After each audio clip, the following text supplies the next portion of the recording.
Download करें travel India TV app. Subscribe कीजिए travel India TV को और लेटेस्ट अपडेट के लिए बेल आइकन कीजिए। धन्यवाद। रानी दुर्गावती की शहादत दिवस 24 जून को मनाई जाती है। हर वर्ष रानी दुर्गावती के समाधि स्थल पर हजारों लोग पहुंचते हैं और उन्हें श्रद्धांजलि अर्पित करते हैं। उनकी शहादत, उनकी वीरता, उनकी जज्बे को याद कर लोग गर्व महसूस करते हैं। रानी दुर्गावती का जिस दिन जन्म हुआ था उस दिन दुर्गा अष्टमी था, इसलिए उनका नाम दुर्गावती रखा गया। 5 अक्टूबर 1524 ईस्वी में उनका जन्म बांदा यूपी में हुआ था। उनका विवाह दलपत शाह से हुआ। दलपत शाह गोंड राजा संग्राम शाह के बड़े पुत्र थे। विवाह के कुछ वर्ष बाद ही उनका निधन हो गया। उनके पुत्र वीर नारायण की उम्र कम थी, इस कारण रानी दुर्गावती ने राजगद्दी संभाली। उस वक्त अकबर अपना साम्राज्य कायम करने के लिए युद्ध करता था। अपना दबदबा बनाए रखने के लिए हर तरह के हथकंडे अपनाया करता था। अकबर चाहता था कि रानी दुर्गावती मुगल साम्राज्य के अधीन अपना राज्य समर्पित कर दे। अकबर ने रानी दुर्गावती पर इसके लिए दबाव भी बनाया, लेकिन महारानी दुर्गावती ने घुटने टेकने के बजाय अकबर की चुनौती को स्वीकार किया। उन्होंने मैदान में जंग लड़ना मुनासिब समझा। मुगल बादशाह अकबर ने गोंड राज्य की महिला शासक को कमजोर समझकर परेशानियां खड़ी करनी शुरू कर दी। अकबर ने 1563 में गोंड राज्य पर आक्रमण करने के लिए सेना की टुकड़ी भेजी। रानी की सेना छोटी थी, लेकिन रानी दुर्गावती की युद्ध कला से, उनकी रचना से अकबर की सेना हैरान रह गई, पूरी तरह से तिलमिला उठी। रानी ने अपनी सेना की एक टुकड़ी को छिपा कर रखा था। वहीं एक पर्वत के पास अकबर की सेना और रानी दुर्गावती का आमना सामना हुआ। मुगल सेना बड़ी और साजो सामान के साथ थी। बंदूकधारी सेना अधिक थे। रानी की सेना मारे जाने लगे, परंतु रानी की सेना की एक टुकड़ी जंगल में भी छुपे हुए थे। उन्होंने अचानक तीर कमान लेकर मुगल सेना पर हमला कर दिया। तीरों की बौछार कर दी। मुगल सेना मारे जाने लगे। अकबर की सेना को भारी क्षति पहुंची और हार का सामना करना पड़ा। अकबर की सेना महिला शासक रानी दुर्गावती के राज्य में 3 बार आक्रमण की और तीनों बार हार का सामना करना पड़ा। 1564 में अकबर की सेना ने धोखे से सिंगारगढ़ को घेर लिया, लेकिन रानी वहां से बच निकलने में कामयाब रही, लेकिन मुगल सेना पीछा करती रही। फिर से युद्ध शुरू हुआ। रानी दुर्गावती वीरता से लड़ रही थी।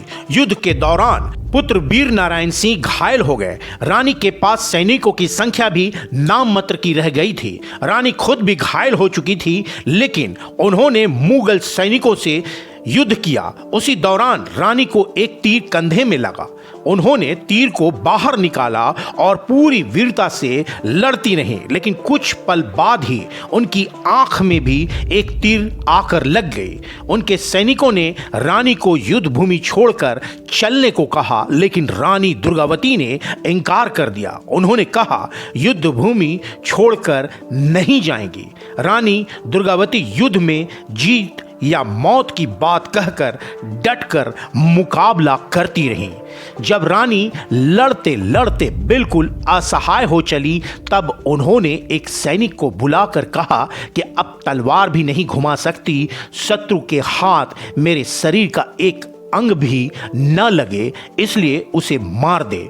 रानी की यही अंतिम इच्छा थी, लेकिन सैनिक ने ऐसा करने से मना कर दिया।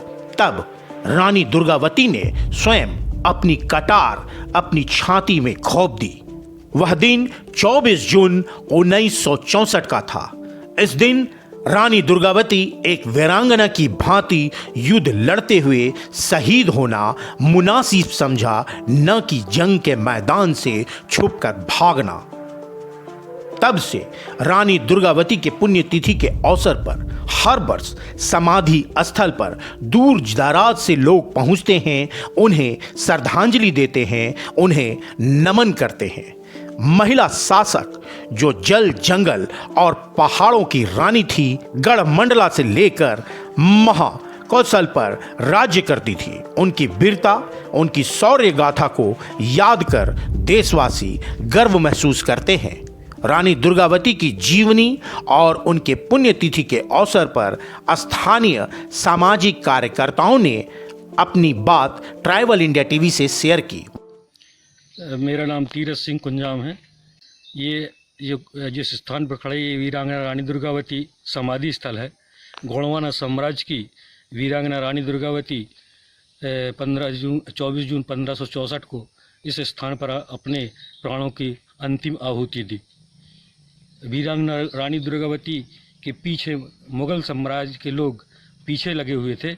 इस स्थान पर थोड़ा आगे रानी दुर्गावती समाधि स्थल से थोड़ा आगे भी नरई नाला स्थान पर है, जहाँ पर भीषण मार के कारण रानी दुर्गावती जी का हाथी जो तैर नहीं पाया था, बहुत मुश्किल से वो इस स्थान तक पहुँची और उन मुगल साम्राज्यों ने उनको चारों तरफ से घेर लिया था।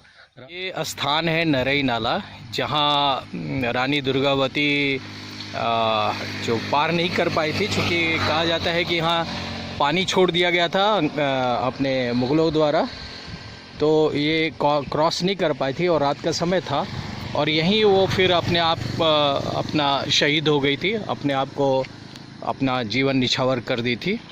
इस स्थान पर बहुत बड़ा अभी कुछ 10-15 साल पहले बहुत बड़ा जहाँ था कोहे, उस कोहे की कतून कर रही थी वीरांगना दुर्गावती। हाँ। और मुग़लों ने इस स्थान पर उनको घेर लिया था।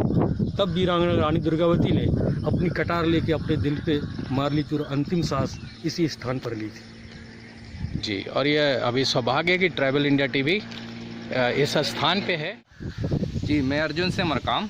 जो राजा शासक थे अकबर की सेना से युद्ध करते हुए उसका जो सेनापति था आसिफ खां आया और उसने यहाँ चारों तरफ घेरा।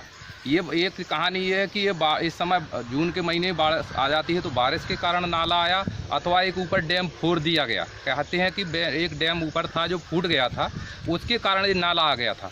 तो हाथी और उनकी सेना इस गहराई के कारण यहाँ से नहीं निकल पाई थी और रानी दुर्गावती को भीषण युद्ध यहाँ करना पड़ा था। रात्रि के समय में घात लगा के उनको रानी दुर्गावती को मार रहे थे, लड़ रहे थे सैनिक, तो उनको एक तीर यहाँ लगा, घायल हो गई थी रानी दुर्गावती। और जब उन्होंने देखा कि यहाँ पर अब मेरा आगे जाना मुश्किल है और अब बाढ़ आगे नहीं जा सकते, मुझे मुग़लों के हाथों मेरे को कुछ क्षति ना पहुँचे, कोई मेरे शरीर को छुए ना, इसलिए उन्होंने अपनी ही कटार को अपने अंदर भोंक लिया और यहाँ वीरगति को प्राप्त हुई थी वीरांगना रानी दुर्गावती। उनके हाथी ने भी उनको प्राणों को बचाते हुए रानी दुर्गावती के उनकी जो बॉडी थी, जिनको शरीर था, मृत शरीर को कोई छुए ना, तो हाथी को भी हाथी ने ढक लिया इस जगह पर और वो उनको जब तक नहीं छूने दिए, जब तक वो खुद नहीं बलिदान हो गया। तो हाथी भी यहाँ पर उसने अपने प्राणों को दिया था मुग़ल की सेना के समय। ये रानी दुर्गावती का ये नरई नाला स्थान वो बलिदान स्थल है। यहीं पर समाधि स्थल यहाँ पास में बना हुआ है, क्योंकि ये मुख्य स्थल है।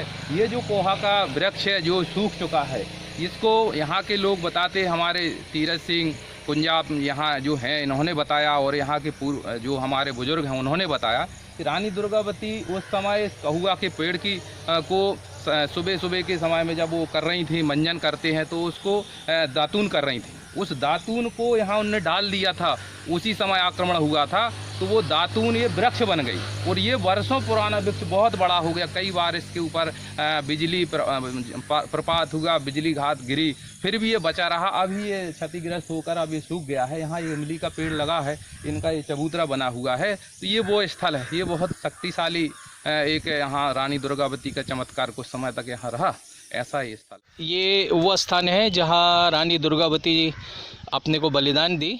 अपने प्राणों किसी के हाथ न लगने के कारण स्वतः कटार मारकर अपने आत्मसमर्पण कर दी और उन्होंने समाज को प्रेरणा दिया कि मेरे जैसे पूरा समाज सुरक्षित रहे।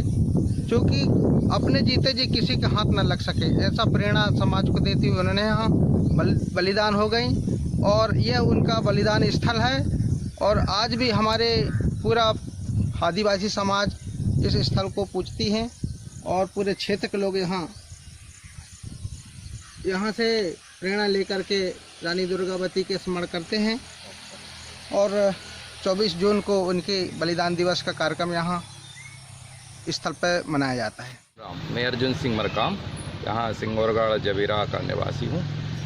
ये जो समाधि स्थल बना हुआ है ये वीरांगना रानी दुर्गावती के पति दलपत साय जी का समाधि स्थल है। इसे को राजाबरा स्थान कहते हैं। इस ग्रामपुर सिंगौरगढ़ में है और यहाँ पर आगे जो किला है रानी दुर्गावती का, बाकी चीज़ें किले पर और यहाँ स्टैचू के पास से उपलब्ध है। इस एरिया में बावली बनी हुई है, कुआँ बने और सारी चीज़ें यहाँ जो सिंगौरगढ़ राजधानी थी तो ये रानी दुर्गावती से संबंधित ये यहाँ पर उनके जो चिन्ह हैं वो उपलब्ध हैं। तो ये समाधि स्थल है। तो ये इसको अभी तक डेवलप क्यों नहीं किया गया है? ऐसे एकदम बिल्कुल ऐसे पड़ा हुआ है दलपत साय जी का। चूँकि क्या है कि यहाँ के जो बुज़ुर्गों ने पहले उसके जो विस्तार हुआ है तो किले को सब लोग ज़्यादा जाते थे और समाधि स्थल के बारे में पुराने जो बुज़ुर्ग हैं उनको पता था तो उन्होंने बताया। तो यहाँ के जो सियाने बुज़ुर्ग हैं मुलायम चंद जैन और अन्य लोगों ने बताया कि समाधि स्थल वहाँ राजाबरा पर है। तो अभी 2-3 साल पहले से ये 2015 से यहाँ अस्तित्व में ये आया है। तो इसकी चलिए प्रोसीजर चल रही है। क्योंकि रोड कंस्ट्रक्शन का काम चल रहा था तो रोड में ये दब गया है। पहले थोड़ा बना हुआ था तो यहाँ दब गया है, तो अब इसका विस्तार करने की योजना है। ऐसा यहाँ बना भी नहीं हो पाया। वहीं इस मौके पर ट्राइबल इंडिया टीवी के संस्थापक अशोक शरण ने भी रानी दुर्गावती को श्रद्धांजलि अर्पित की, नमन किया व इस अवसर पर वृक्षारोपण भी की। ये समाधि स्थल है, रानी दुर्गावती जी का समाधि स्थल है और हम सब यहाँ खड़े हैं और ये पीपल का पेड़ लगा रहे हैं। 24 जून उनका बलिदान दिवस है, उस उपलक्ष्य में। और बहुत लोग जो ऑक्सीजन के बगैर कोरोना में मरे हैं उनकी याद में भी, ताकि उनकी आत्मा को शांति मिले। और ये पीपल 24 घंटे ऑक्सीजन देता है और हम उन सब लोगों से प्रार्थना करेंगे जो भी अपना रिश्ता नाता दोस्त यार खोए हैं, जहाँ जहाँ मौका मिले वो पीपल का पेड़ जरूर लगाए, ताकि ऑक्सीजन की कमी पूरे देश पूरी दुनिया में ना हो। सारे खबरों से अपडेट रहने के लिए आप हमारे फेसबुक पेज को लाइक और फॉलो करना ना भूलें। साथ ही साथ आप हमारे यूट्यूब चैनल को सब्सक्राइब करें और आप हमें इंस्टाग्राम पे फॉलो भी कर सकते हैं। और भी खबरों से अपडेट रहने के लिए आप विजिट करें www.tribalindiatv.com।